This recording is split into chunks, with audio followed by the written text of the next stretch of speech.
In this segment, we're going to work on getting this power brake booster out, and I think by taking this out, it'll give a little easier access to the steering column.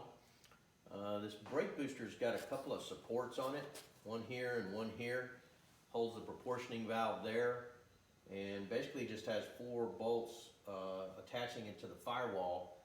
I broke loose all the control lines. I did use fuel line wrenches. I assume you know what these are, but these are special wrenches for these kinds of nuts that go around the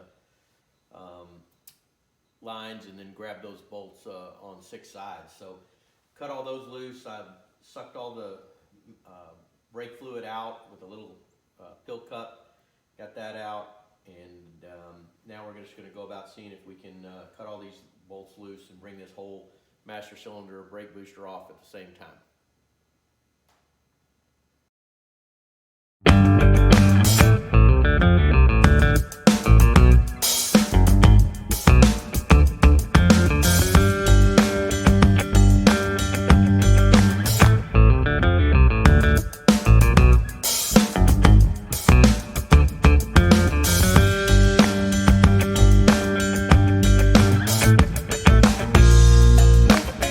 Okay, that was a little more difficult than anticipated, but I got it out.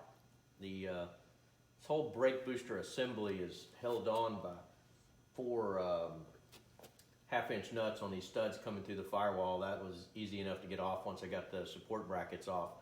But the challenge was there's a little teetering fulcrum in there that attaches to the brake booster actuator shaft and the brake pedal actuator shaft, and that has 2 little pins in it, both of which come from the driver's side to the inside. And these little pins have a flat washer, then they have a little spring washer.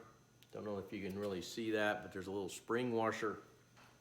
And then there's this special little clip that goes over this and slides into this retaining ring like that. So had to get those out, and naturally these clevis pins were really seized and frozen in there. Finally had to resort to a lever device called a hammer and drive them out. But now we got it out, so we're ready to move on to the next task and maybe see if we can get the steering wheel pulled and get this steering column out. Download the Resto-Rat app today to begin managing, tracking, and documenting your restoration project.